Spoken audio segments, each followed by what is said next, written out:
నమస్కారం అండి. నా పేరు డాక్టర్ ఆర్ఎంపి శెట్టి. జ్యోతిష్ శాస్త్ర విభాగంలో గత కొన్ని సంవత్సరాలుగా అనేక విషయాలు మీకు తెలుపుతూ వస్తున్నాను. మీరు చూస్తున్నారు, అనుసరిస్తున్నారు, లాభపడ్డారు కూడా. చాలా సంతోషంగా ఉంది. అయితే ఇప్పుడు నేను చెప్పేటువంటి ఒక ముఖ్యమైనటువంటి విశేషం ఏంటంటే 2025 సంవత్సరంలో వృషభ రాశి వారికి ఓవరాల్గా సంవత్సరం అంతా కూడా ఎలాగుంటుంది అనేటువంటి విషయం నేను వివరిస్తున్నాను. జాగ్రత్తగా వినండి. ఈ వివరణకి ముందు ఒక చిన్న విన్నపము. అదేమిటనంటే ఈ మధ్యకాలంలోనే ఈ ఆస్ట్రో శెట్టి జెమ్ అనేటువంటి ఛానల్ని నేను ప్రారంభించాను. దీన్ని దయచేసి మీరు కనుక ప్రోత్సహిస్తే తప్పకుండా నేను స్టాండ్ అవుతాను. నేను మీకు మరిన్ని విషయాలు ఎన్నో రకాలుగా తెలిపేటువంటి అవకాశాలు ఉంటాయి. మీరు మున్ముందు కూడా విజయాలు పొందేటువంటి పరిస్థితి కూడా ఏర్పడుతుంది. అందుచేత దయచేసి సబ్స్క్రైబ్ చేసి నన్ను, నా యొక్క ఛానల్ని ప్రోత్సహిస్తారని అనుకుంటున్నాను. మిమ్మల్ని ప్రార్థిస్తున్నాను కూడా. ఇకపోతే నేను చెప్పేటువంటి వివరణను జాగ్రత్తగా వినండి. వృషభ రాశి వాళ్ళు అందరూ కూడా ఈ సంవత్సరం ఏదైతే 2025 సంవత్సరం ఏమవుతుందంటే ఉగాది నుంచి ప్రారంభమవుతుంది. విశ్వావసు నామ సంవత్సరంతో ప్రారంభమవుతుంది. అయితే జనవరి 1వ తేదీ నుంచి మరి ఇంగ్లీషు పద్ధతిలో మనకి 2025 అనేటువంటి సంవత్సరం ప్రారంభమవుతుంది. ఏది ఏమైనప్పటికీ కూడా ఇప్పుడు ఏం జరుగుతుందనంటే మనకి ఈ యొక్క వృషభ రాశి వాడికి ఎలా ఉంటుంది, మరి ఏ రకంగా సాగుతుంది, మంచేంటి చెడేంటి, ఏం చేయాలి ఏం చేయకూడదు, ఎలా చేస్తే బాగుంటుంది, ఎలా ఆలోచిస్తే బాగుంటుంది, ఆరోగ్యాన్ని ఎలా కాపాడుకోవాలి, ఇవన్నీ కూడా మనం కొంచెం తెలుసుకోవాల్సినటువంటి పరిస్థితి ఎంతైనా ఉంది. ఈ పరిస్థితులు తెలుసుకునే ముందు దయచేసి మీరు మీ జాతకాన్ని కూడా ఒక్కసారి పరిశీలించుకున్నట్టయితే మీకు జరుగుతున్నటువంటి దశ ఏమిటి, అంతర్దశ ఏమిటి, ఇది కూడా మీకు అర్థమైనప్పుడు మీకు ఏ విధంగా నడుచుకోవాలనేటువంటిది ఇంకా బాగా తెలుస్తుంది. ఎంచేతనంటే ఇటు గోచార ఫలితము, అటు యొక్క మీ జాతక ఫలితం రెండు సమన్వయపరుచుకొని చూసినట్టయితే మీ అడుగులు మాత్రం విజయవంతం వైపు ఖచ్చితంగా పడతాయి అన్నటువంటి విషయం మీరు అర్థం చేసుకోవాలి. ఇక్కడ మనం కనుక తీసుకుందాం ఏంటంటే ముఖ్యంగా ఈ యొక్క గ్రహాలు 4 గ్రహాలు. ఈ 4 గ్రహాలు ఏమిటంటే గురువు కానీ, శని కానీ, లేకపోతే రాహు కేతువులు. ఈ 4 గ్రహాలు కూడా ఎక్కువ కాలం ఒకే భావంలో ఉంటాయి. మిగతా గ్రహాలన్నీ కూడా ప్రతి నెల ఇంచుమించుగా మారిపోతూ ఉంటాయి. వక్రస్థితి, సక్రస్థితి ఇవన్నీ బాగానే ఉన్నాయి, ఇవన్నీ జరుగుతూనే ఉంటాయి.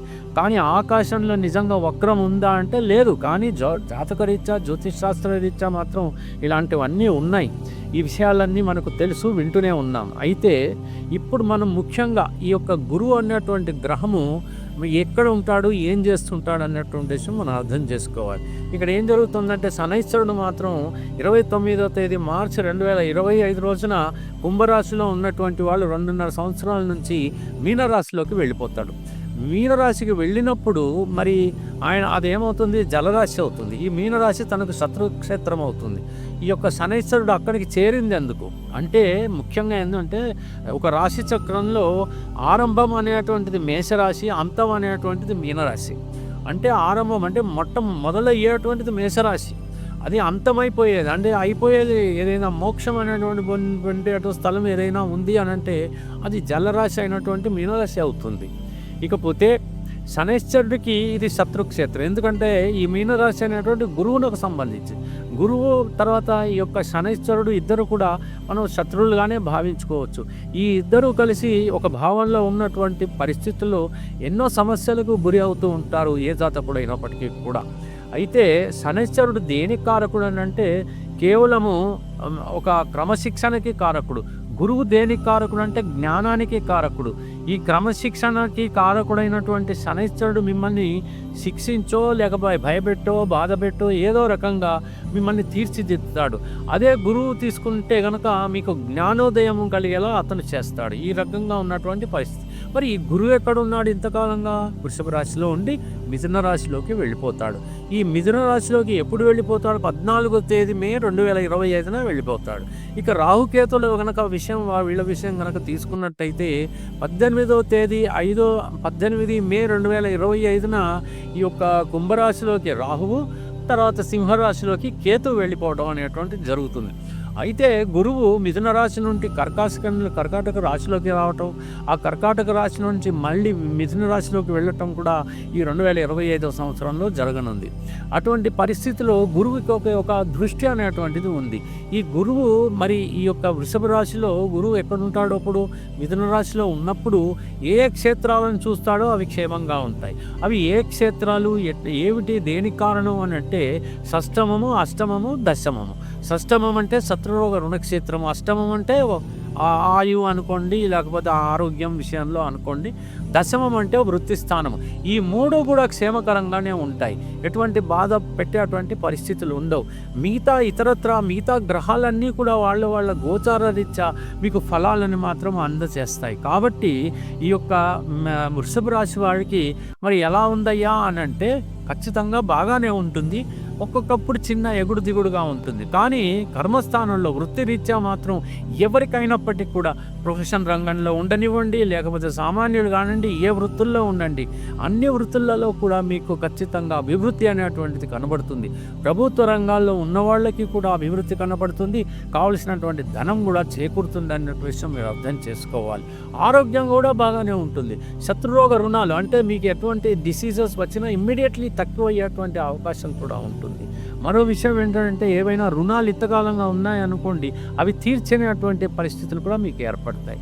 అంటే శత్రురోగ రుణాలు లేవు, ఆ తర్వాత ఆయుష్ గట్టిగానే ఉంది, ఆరోగ్యం బాగానే ఉంటుంది, వృత్తిరీత్యా బాగానే ఉంటుంది. అప్పుడు ఏమవుతుంది, మీకు ధనాన్ని సంపాదించుకునేటువంటి ఉత్సాహము, ఆ అవకాశం కూడా మీకు లభిస్తుంది. కొత్తగా వ్యాపారాలు ప్రారంభించేటువంటి ఆలోచనలు ఉంటే అవి కూడా చేస్తాడు.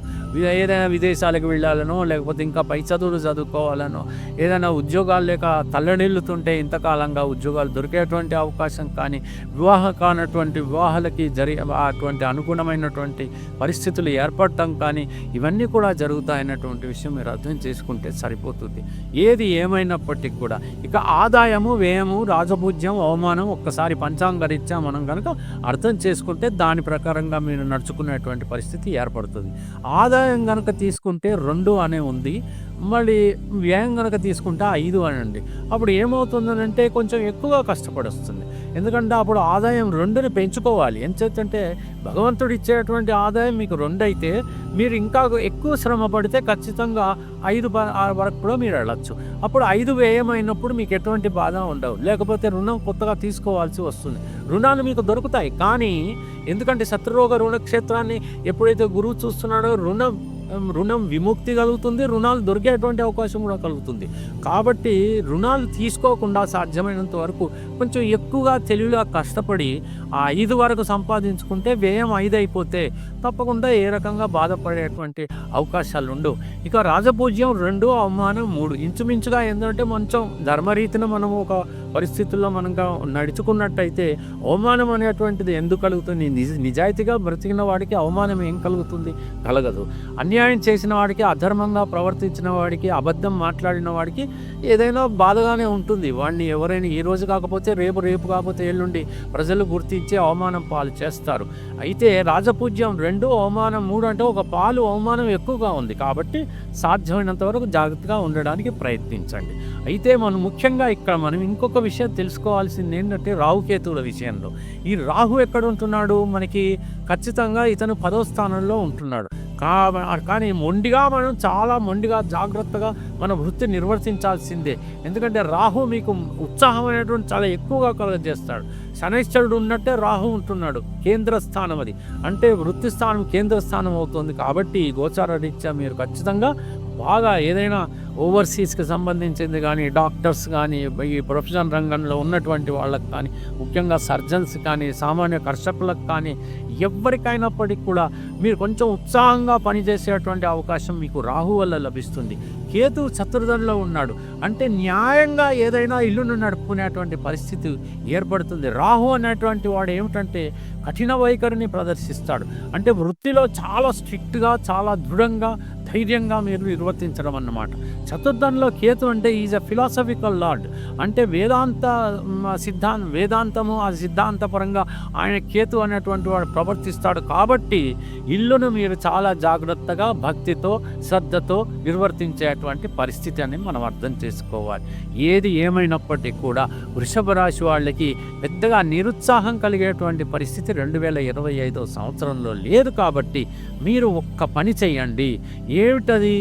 ఒక్కటి, వెంకటేశ్వర స్వామిని పూజిస్తారో, శ్రీ మహాలక్ష్మిని పూజిస్తారో, లేకపోతే నరసింహస్వామిని పూజిస్తారో, శ్రీ మహాలక్ష్మిని పూజిస్తారో, ఏది ఏమైనప్పటికీ కూడా శ్రీ మహావిష్ణువుకు సంబంధించినటువంటి అవతారాల్లో ఏ అవతారాన్నైనా మీరు పూజించండి.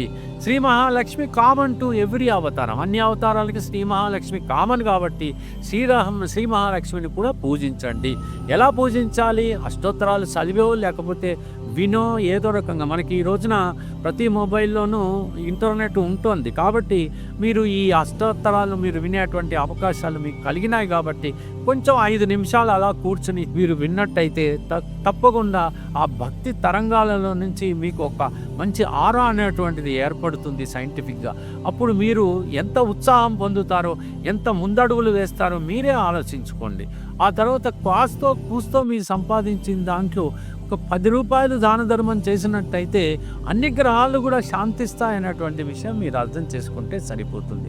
ప్రతిరోజు మీరు మందిరాలకు వెళ్ళాలి, అభిషేకాలు చేయాలి, అక్కడ వేలు ఖర్చు పెట్టాలి, లేక వందలాది రూపాయలు ఖర్చు పెట్టాలని నేను చెప్పడం లేదు. వీలైనంత వరకు ఏదైనా మరి గోశాలకు వెళ్ళి ఎప్పుడైనా ఒక మాసంలో ఒక్కరోజు శుక్రవారం రోజు చూసుకుని మీరు కనుక ఏదైనా ఆవుకి కాస్త ఏదైనా గడ్డి తినిపించడమో లేకపోతే అరటిపళ్ళు తినిపించడమో ఇలాంటివి చేయగలిగితే మాత్రం మీరు ఖచ్చితంగా దేవతల యొక్క ఆశీస్సును పొందుతారు, అద్భుతమైనటువంటి జీవితాన్ని అనుభవిస్తారు. తెలిసింది కదండి. సెలవు, మరి ఉంటాను. నమస్కారం. జ్యోతిష్య మహర్షి డాక్టర్ ఆర్ఎంపి శెట్టి గారు ప్రపంచ ప్రఖ్యాతి పొందిన వేద విజ్ఞాన జ్యోతిష్య రత్న శాస్త్రవేత్త. 40 సంవత్సరాల అనుభవంతో వీరు చెప్పిన సంఘటనలు రుజువై విస్తుపోయేలా చేశాయి. Indian institute of oriental heritage Calcutta, America astrologers federation USA వీరిని గౌరవ డాక్టరేట్ తో సత్కరించాయి. దేశ విదేశాలలో పలు రంగాలలోని ప్రముఖులు వీరి సలహాలు పొంది ఉన్నారు. వివరాలకు 9014378474, 9618600074.